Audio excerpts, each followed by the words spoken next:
tonight, which it doesn't even matter if you are one of the people who are negative, you still know somebody who's more negative than you.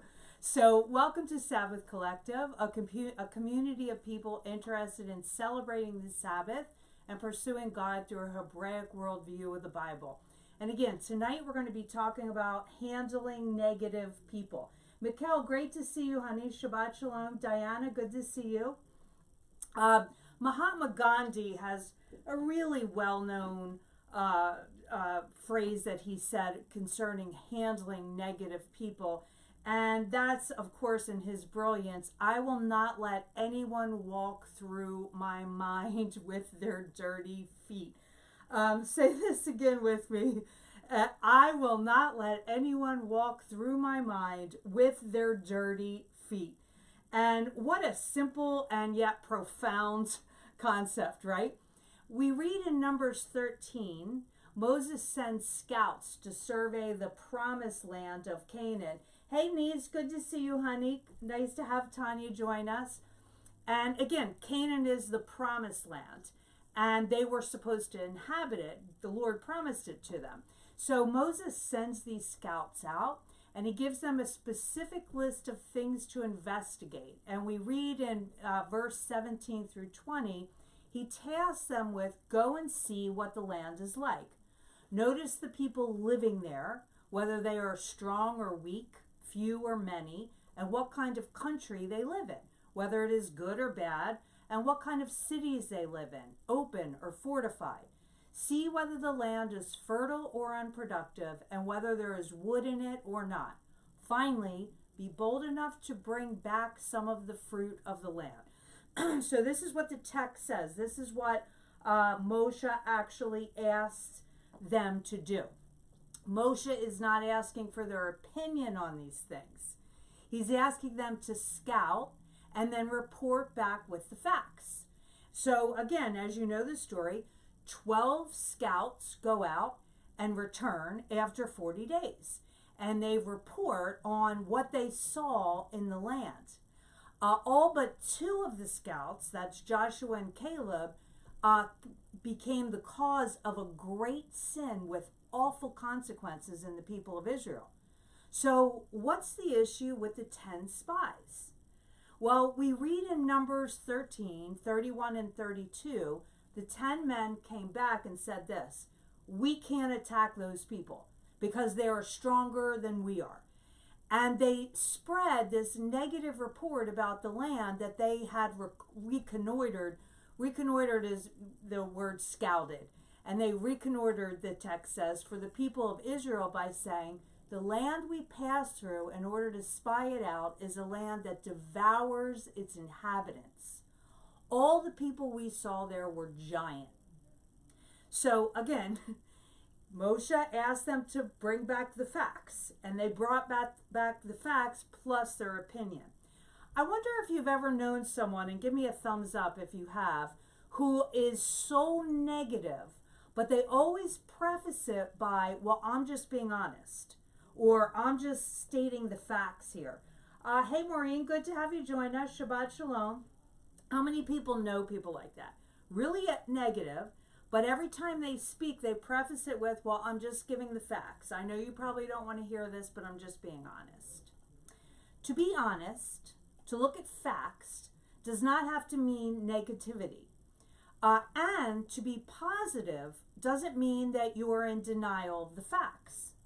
To say there were strong inhabitants and that the city was fortified would have been absolutely fine. That's reporting the facts as Moshe has asked. However, along with the facts, they added their interpretation and their application, which was a negative report. And that spread. First, the people listened to their interpretation and application, and then they complained, the people did, and they wailed all night long.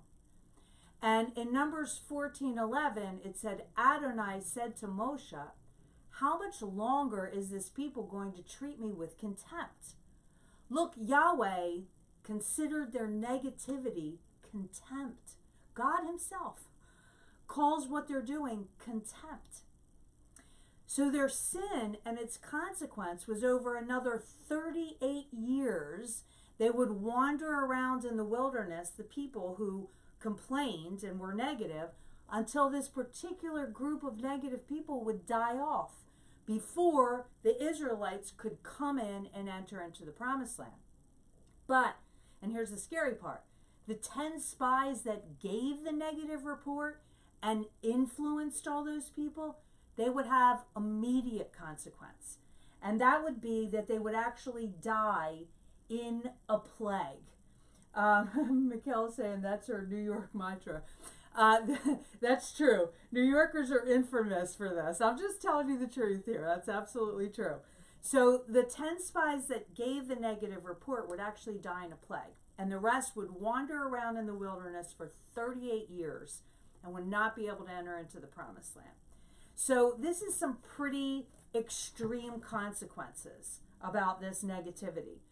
Numbers 14:36 says, the men whom Moshe had sent to reconnoiter the land, and who, when they returned, made the entire community complain against him by giving an unfavorable report about the land.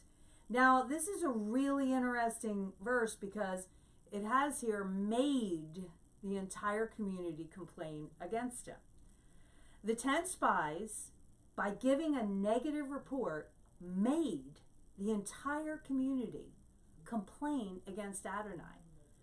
The Hebrew expression, the way that it's worded, actually implies a force so strong that it moves them to speak.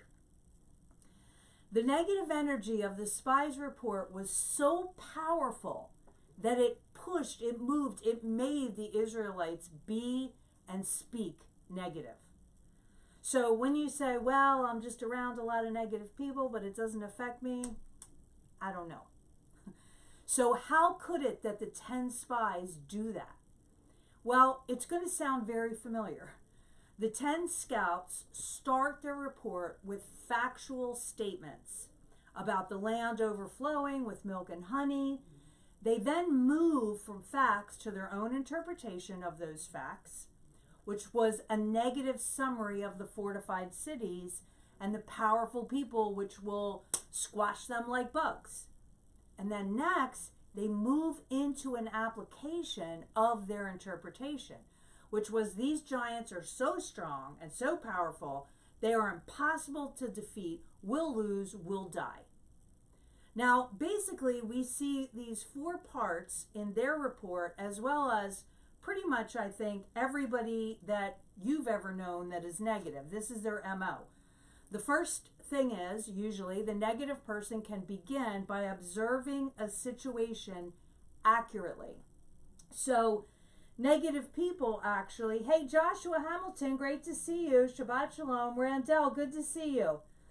Shabbat Shalom, everyone.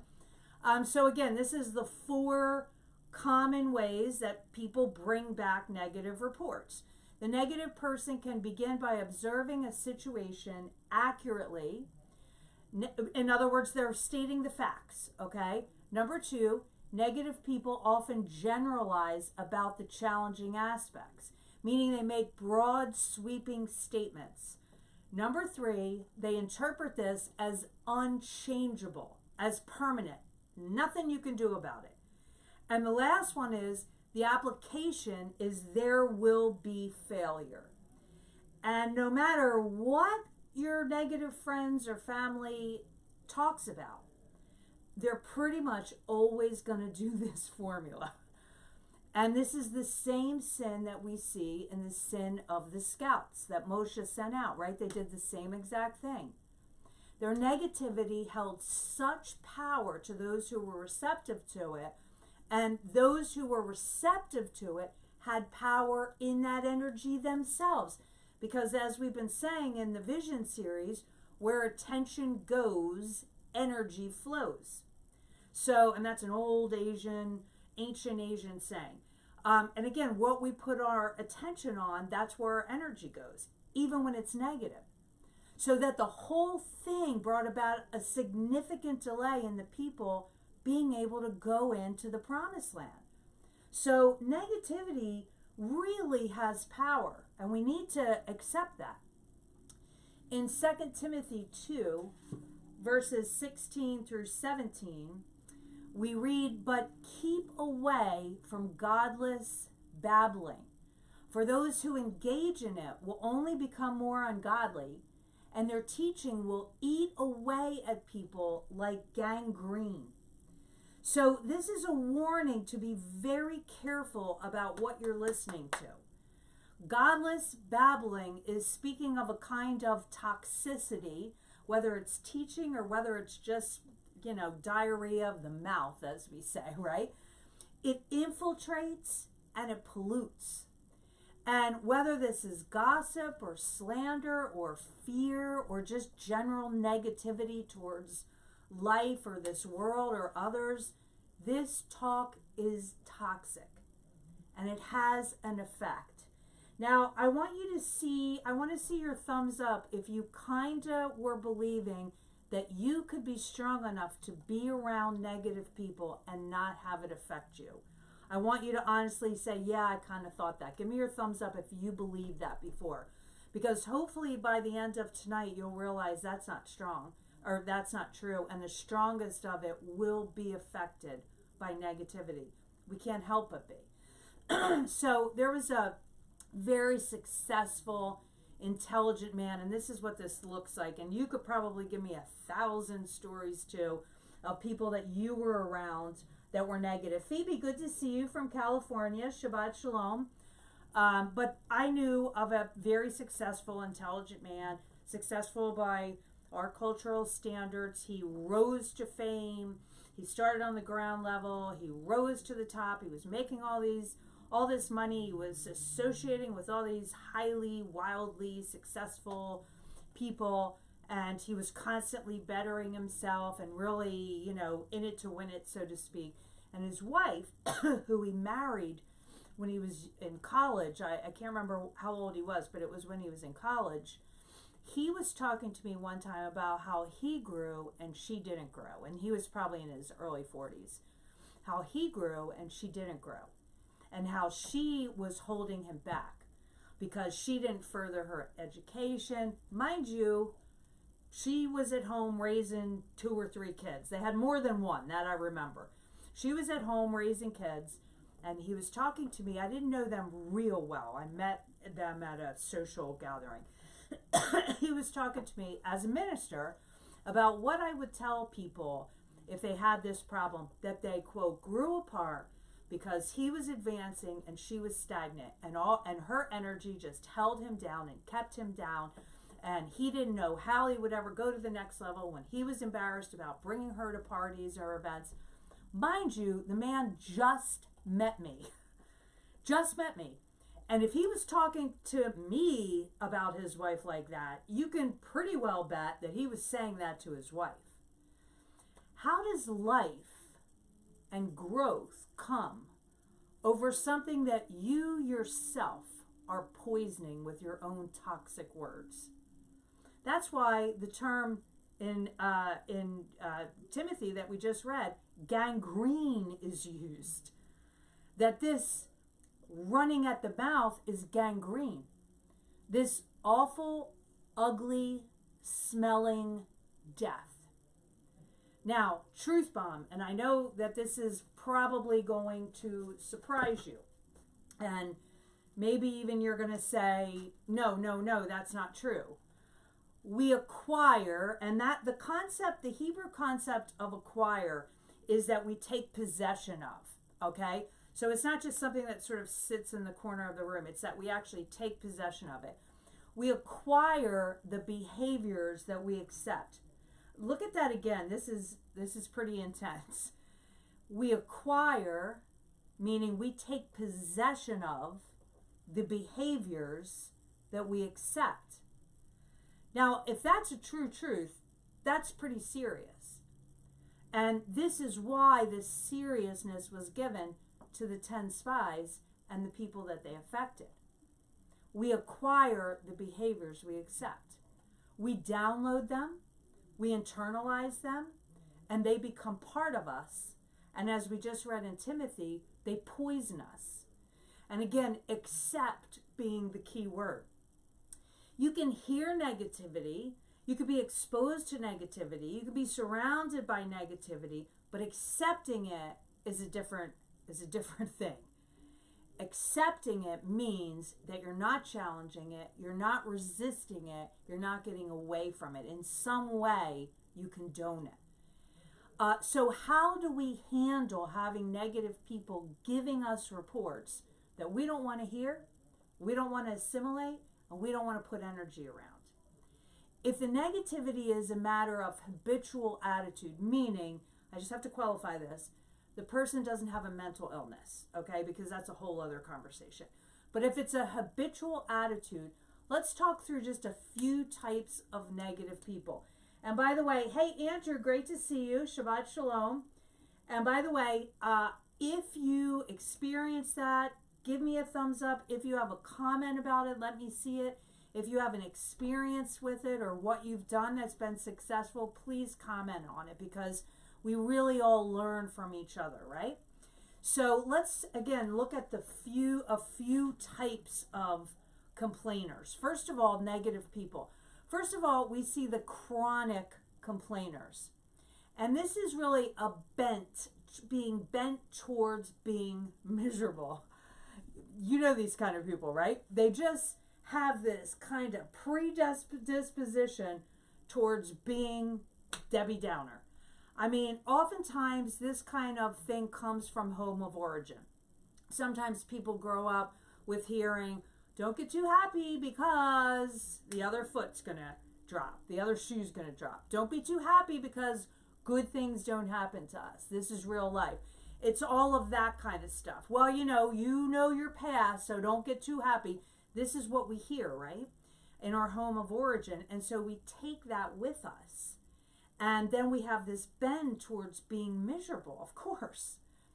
And when a person has this bend towards being miserable, towards being negative, a couple of things we can use with that to see if we can make a difference. First of all, we can use perspective to point out how negative behavior affects them and those around them. I saw this one time when our sons were younger and we were at Disney World, right? So we're at Disney World. Everybody is happy and laughing, and all the kids are running around, and our kids were happy, and we're waiting in the lines that never end, right? There's lines at Disney World, but it's such a happy place that you almost don't care, right? So we're in Disney World, we're in line, and there was a woman there who and they had 2 kids, and she was just complaining. She was in back of us, complaining. So our kids are hearing it. Everybody around her is hearing it. Her kids are hearing it. Oh my God, these lines. They should have a better system. We're going to be here all day. You're never going to see, just on and on and on and on. I venture to say she was from Long Island, because I picked up that accent. You know, that makes it even worse, right? That accent being negative. It's just tough to take. So she's on and on. Sorry if any of you are from Long Island. On and on and on with this, right? And her husband comes back, and as he comes back, he has food in his hand. He's walking over to the line, and he hears her doing what I'm quite sure she does all the time. And here's what he says before he even gets close. How about this, kids? After all of our planning and saving, we are now in the happiest place on earth. He kind of shut her down, okay? Because you kind of feel like a jerk after he just says that. So sometimes perspective helps. And first world complaints, first world negativities, those kind of things are super easy to lay a perspective on, right? Other times, I personally use humor a lot. Someone will say something negative to me, and I'll say, okay, well, that's an interesting way to look at it, right? You can use humor a lot. We can also clarify the hopes in the situation for the person and ask them questions like this.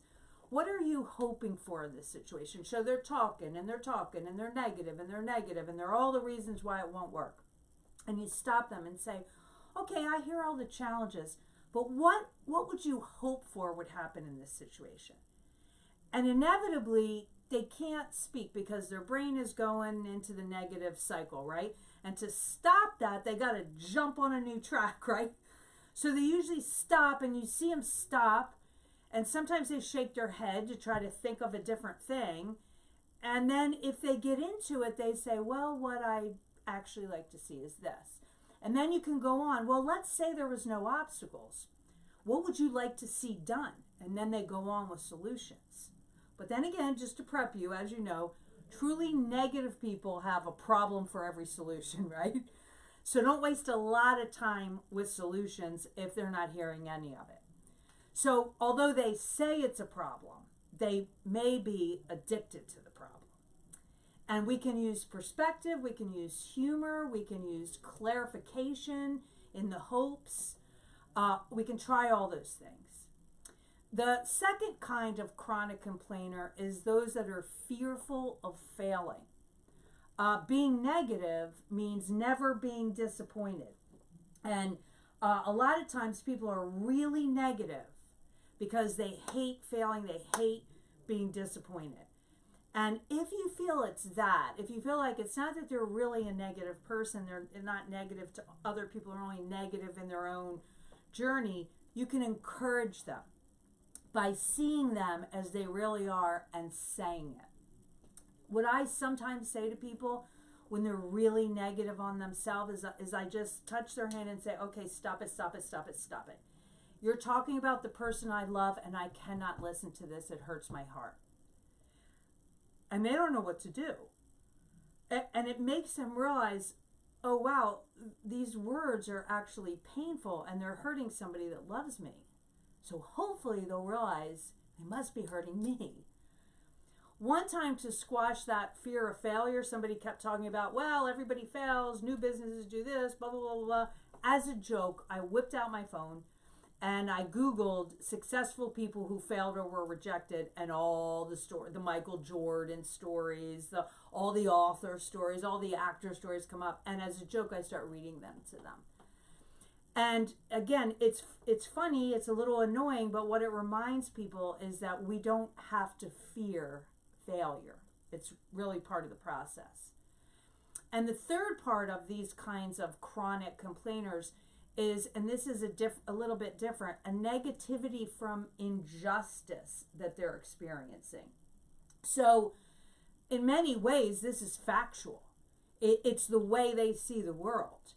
And you need to co-sign this. If they're feeling negative because they live in a world of injustice and are constantly experiencing injustice, you need to co-sign on the fact that there is injustice and that they're experiencing it. To deal with negativity doesn't mean to filter the facts or to say, oh no, you're being too sensitive, or oh no, no, you can not be negative but still accept facts. It doesn't minimize the injustice. It's more about how they move through it and confront it. And if there are, oh no, nothing changes, then an honest perspective may be something like, but what if some things could change? What would you do? What would you want to see? Or sometimes I'll say, when people feel like they're in this, they're trapped, I'll say, well, if nothing changes, you have a couple of choices. You can move to Costa Rica. You can go into your house and never leave your house again. Or, against all odds, you can try something new. And again, it just kind of shakes them out of that a bit. Another kind of negativity comes from controlling critics, and this is more insidious. This is way more insidious than a person who is just negative. This can come because this is directed towards you, and this can come from jealousy or fear of losing you, or some sort of ism like racism, sexism, ageism. This negativity is the attempt to control through emotional terrorism. And this is something very significant and very real, and probably almost all of us know what that feels like. And if you've had that experience, let me see the thumbs up so that I know I'm hitting it here. An example of this, which is really interesting, is we're going to see with Yeshua. But Yeshua says in Luke 17:1, he said to his Talmudim, his followers, it is impossible that snares will not be set, but woe to the person who sets them. And that Greek word for snare is scandalon. And it's something that trips you up. It's an obstacle on the path. And again, we talked about removing the things that block the path before last week. Controlling, I see that thumb, Diana, and I raise you a thumb. I see that thumb, Julie Rose. Controlling critics are trying to trip you up to take your power. People's comments sometimes where someone baits you because they know maybe you're a follower of the Lord and they know that faith is important to you. So at work, they're saying things to bait you. Controlling critics. Boy, you see this on social media to the extent that makes my head explode. Or they'll say something along the lines like, well, it would be great if someone more competent could do this project. Or you know your track record with relationships. Oh, you're dating somebody again, but you know your track record. Again, this is controlling criticism. And this is a whole different motivation. It's not just because somebody is negative. It's because they're trying to control you with negativity. Which is why Yeshua said they will be dealt with. And he talks about setting traps. Romans 12:21 says, do not be conquered by evil, but conquer evil with good. And we need to remember this. Love is more powerful than hate. Truth is more powerful than lies. And oftentimes we need to counter that negativity with us living our lives truthfully. And that really makes all the difference. If you want to gauge how you feel about yourself, look at the people you surround yourself with. And again, this is really, it's kind of challenging for us, right? To think of that. But if you allow it, it's because you kind of believe it about yourself, which is really tough to think about, but think about it anyway, okay? So we've got to challenge the negativity. Don't just absorb the negativity. It's wisdom to be quick to listen and slow to speak, but being silent can give the person the impression that you are accepting what they're saying to you. So even if it's with, I'm sorry you feel that way, I don't see it like that, challenge it, especially when you feel like it's that controlling criticism. The second thing we see in this particular type of person is good fences make good neighbors. You've heard this, right? A fence keeps in what is good and keeps out what is bad. Let's go to the situation with Peter being negative with Yeshua. In Matthew 16:21 through 23, it says, from that time on, Yeshua began making it clear to his Talmudim that he had to go to Jerusalem and endure much suffering at the hands of the elders, and that he had to be put to death, but on the third day he had to be raised to life. Kepha, that's his Peter's name, took him aside and began rebuking him. Heaven be merciful, Lord. By no means will this happen to you. But Yeshua turned his back on Kepha, saying, get behind me, Satan. You are an obstacle in my path. Again, the obstacle in the path, right, from last week. Because your thinking is from human perspective, not from God's perspective. And so we see here obstacles in the path can be from the brain, right? From negativity. As all negativity is, this is an arrow to the heart of Yeshua. And Yeshua immediately comes in and sets a healthy boundary. He doesn't let this stand and say, oh, my poor Peter, Dito. No. He tells him, get behind me. By telling Peter to get behind me, he's really telling him, get out of my way. Now, Peter doesn't stay outside the fence. Yeshua doesn't reject Peter permanently, but Peter did learn that his perspective was distorted. There's another time. Yeshua's family wanted to take him home. Yeshua was doing his thing, his ministry. He's teaching, he's healing, he's challenging, he's doing it all. And in the book of Mark, we read that in order to keep him quiet, Mark 3, they come and they want to take him home to keep him safe. They thought he lost his mind. Again, These are negative people that love him, but they're not on track. Yeshua sets another healthy boundary by keeping his family outside of the house. He did not stop what he was doing to go outside to speak to them because he knew there was nothing he could do that would change their minds. And he was not going to give them the chance to change his. Again, where attention goes, energy flows. Say that with me. Where attention goes, energy flows. And negativity is the great distractor. Using fences with people doesn't mean we permanently cut them out of our lives. It means we protect ourselves from their negativity, which ultimately protects them. Because again, there's consequences of them doing this and saying this. So let's again remember Gandhi's quote, "I will not let anyone walk through my mind with their dirty feet." We're going to close this time with the lighting of the Shabbos candles. And traditionally, the mothers of the home light the Shabbos candles that connect us, the Sabbath lights connect us to the light of joy and peace and unity. And then traditionally what she does is she encircles them with her hands 3 times, which is just a gesture to welcome in the Sabbath. And then she prays, "Blessed are you, Yahweh our God, King of the universe, who has set us apart by his commandments, who has given us Yeshua the Messiah, and has sent us to be a light to the world." Amen. Keep positive. Avoid negativity. And let me see on the comments how you're doing with the process. Shabbat Shalom.